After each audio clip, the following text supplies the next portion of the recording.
મહાકુંભથી પરત ફરી રહ્યા હતા અને અકસ્માત થયો। ઈજાગ્રસ્તોને હોસ્પિટલ ખાતે ખસેડાયા। વિગતે વાત કરવામાં આવે તો જબલપુરના સિહોરા નજીક એક ભયાનક માર્ગ અકસ્માતની ઘટના સામે આવી કે જેમાં 7 શ્રદ્ધાળુઓના દુઃખદ મોત થયા છે।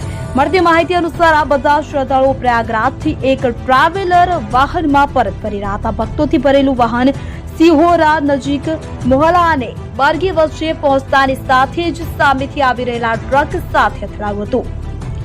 વિગતે વાત કરીએ તો અકસ્માત સવારે 9 વાગ્યે જબલપુરથી લગભગ 50 કિલોમીટર દૂર નાગપુર પ્રયાગરાજ રાષ્ટ્રીય ધોરીમાર્ગ પર થયો હતો। સિમેન્ટથી ભરેલો એક ટ્રક જબલપુરથી કટની જઈ રહ્યો હતો તે દરમિયાન અકસ્માતની ઘટના ઘટી। અકસ્માતની માહિતી મળતા જ કલેક્ટર દીપક સક્સેના, એસપી સંપત ઉપાધ્યાય અને પોલીસ ટીમ ઘટના સ્થળે પહોંચી હતી। ગ્રામજનો અને પોલીસ કર્મચારીઓએ ટ્રાવેલરમાં ફસાયેલા લોકોને બચાવવાના પ્રયાસો શરૂ કર્યા હતા તો ટ્રાવેલરમાં મુસાફરી કરી રહ્યા લોકો પણ આંધ્રપ્રદેશના રહેવાસી હોવાનું સામે આવ્યું છે। પ્રયાગરાજ મહાકુંભમાં સ્નાન કરવા આવ્યા હતા, ત્યાંથી ઘરે પરત ફરી રહ્યા હતા તે દરમિયાન અકસ્માત સર્જાયો।